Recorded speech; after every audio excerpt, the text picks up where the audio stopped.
इतिहास योद्धाओं से भरा पड़ा है। इस्लाम के इतिहास में एक से बढ़कर एक महान योद्धा आए जिन्होंने अपनी ताकत और अपनी बहादुरी से अपना नाम कमाया और एक छोटी सी सल्तनत से लेकर एक बड़ी सल्तनत तक को कायम किया। इस वीडियो में हम बात करेंगे इस्लाम के इतिहास के ऐसे 10 योद्धाओं के बारे में जिन्हें ज्यादातर लोग जानते भी होंगे और नहीं भी। वे योद्धा जिन्होंने अपनी ताकत और अपनी हिम्मत के बल पर अपना नाम कमाया और उन्हें इतिहास में एक अलग ही मुकाम मिला। तो चलिए जानते हैं उन 10 महान योद्धाओं के बारे में जिनकी बहादुरी और ताकत की मिसालें दी जाती हैं। आइए इस वीडियो की शुरुआत नंबर 10 से करते हैं। नंबर 10 पर नाम आता है मोहम्मद द कॉन्करर का, जो कि सुल्तान मोहम्मद फातेह के नाम से भी जाने जाते हैं। वे उस्मानी सल्तनत के 7वें सुल्तान थे।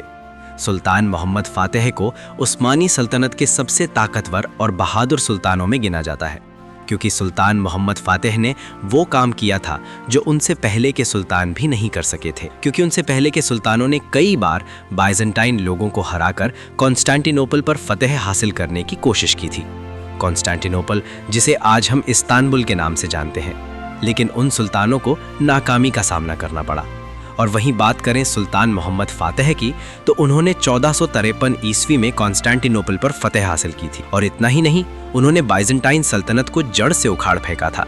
उन्होंने उस्मानी सल्तनत को और ज्यादा ताकतवर बनाया और उस सल्तनत को बाल्कन तक फैला दिया था। अब बात करते हैं नंबर 9 की। नंबर 9 पर जो योद्धा हैं उनके बारे में ज्यादातर लोग नहीं जानते। इतिहास में ऐसे बहुत कम योद्धा हुए हैं जिन्होंने मंगोलों को शिकस्त दी हो, जैसे अलाउद्दीन खिलजी और जलालुद्दीन ख्वारिज़्म शाह। इन्हीं में से एक और नाम आता है रुकनुद्दीन बैबर्स का। दोस्तों, रुकनुद्दीन बैबर्स मुस्लिम दुनिया के एक मशहूर शासक और ममलूक सल्तनत के चौथे सुल्तान थे। मिस्र में सुल्तान बैबर्स का जन्म 19 जुलाई 1233 ईस्वी को हुआ था। जब वे छोटे थे तो उन्हें मंगोलों ने कैद कर एक गुलाम के रूप में बेच दिया था। लेकिन मंगोलों को ये बात मालूम नहीं थी कि जिस छोटे से बच्चे को वे आज बेच रहे हैं वही आगे चलकर उन्हीं पर भारी पड़ेगा। 1240 ईस्वी में वे मिस्र पहुंचे और अयूबी सल्तनत के आखिरी सुल्तान के दौर में उन्होंने अपनी जिंदगी की शुरुआत एक कमांडर के रूप में की थी। उन्होंने 3 बार क्रूसेडर्स को शिकस्त दी थी और मंगोलों को ऐन जलूत की जंग में हराया था। जहां वे पहले एक गुलाम थे, वहीं अपनी मेहनत और काबिलियत के बल पर आगे चलकर ममलूक सल्तनत के सुल्तान बने। 1 जुलाई 1277 ईस्वी को उनका इंतकाल हो गया। अब बात करते हैं इस सूची के 8वें नंबर की, जिसे आप, हम और आधी से ज्यादा दुनिया जानती है। वे योद्धा हैं एर्तुगरुल गाजी।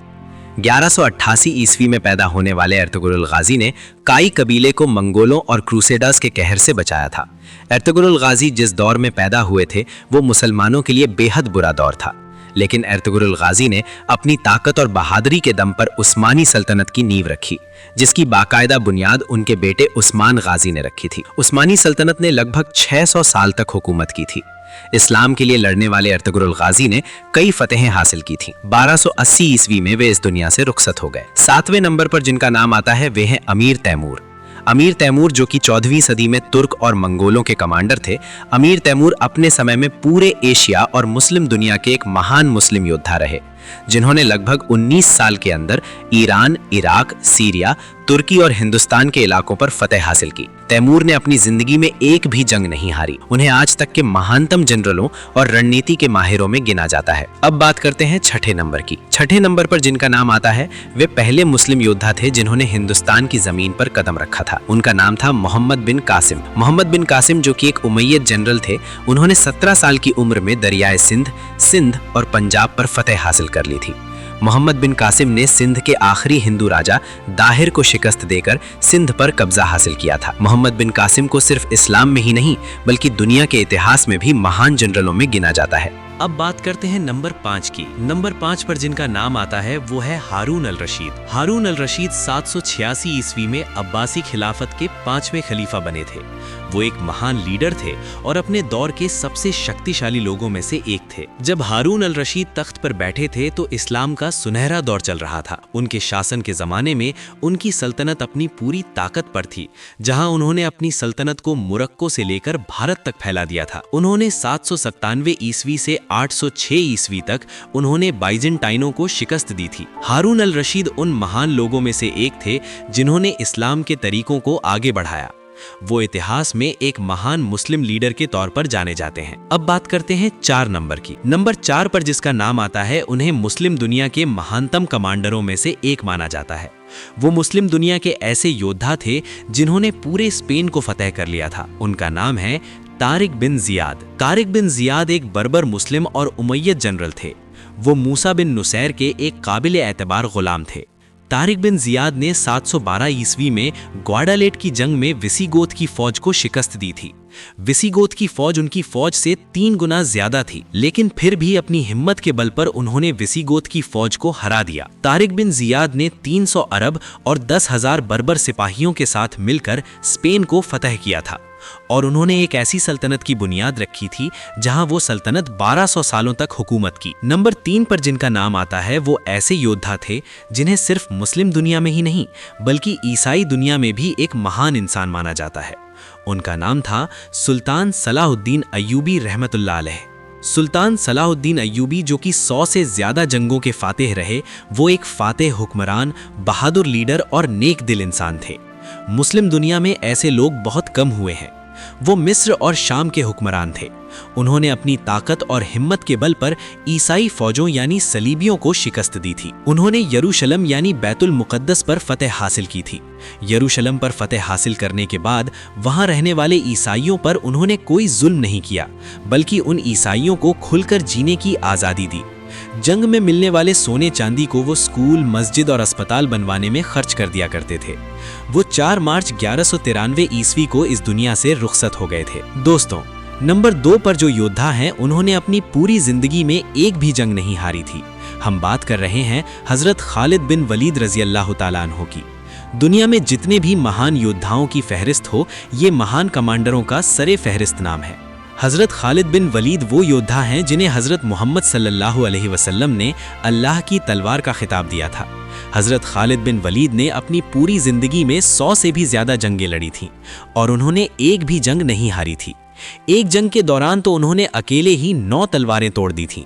ये देखकर उनके दुश्मनों ने खौफ के मारे हथियार डाल दिए और तो और उन्होंने एक बार जहर की शीशी को अपने दुश्मनों के सामने ही पी लिया था, जिससे उन्हें कुछ भी नहीं हुआ और उनके दुश्मन खौफ से कांपने लग गए। यहाँ तक कि हज़रत खालिद बिन वलीद रजी अल्लाह ताला अन्हु जंग में शहीद होकर नहीं मरे, बल्कि आम लोगों की तरह बिस्तर पर वफात पाई। खालिद बिन वलीद ने बाइजेंटाइनो, रोमी सल्तनत और फारसी सल्तनत को शिकस्त दी थी।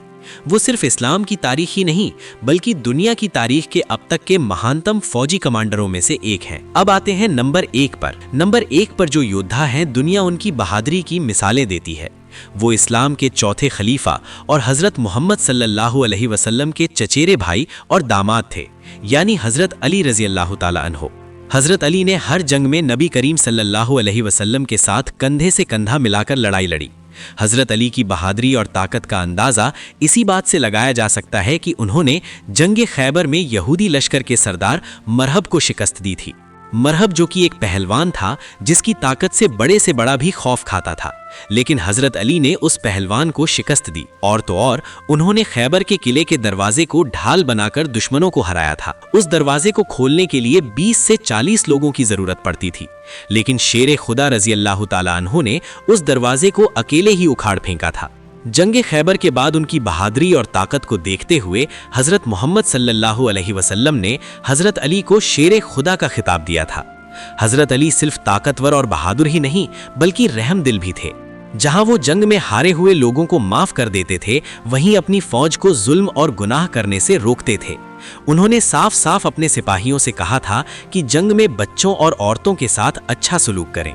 हज़रत अली रजी अल्लाह ताला अन्हु जन्नत से बशारत याफ्ता थे।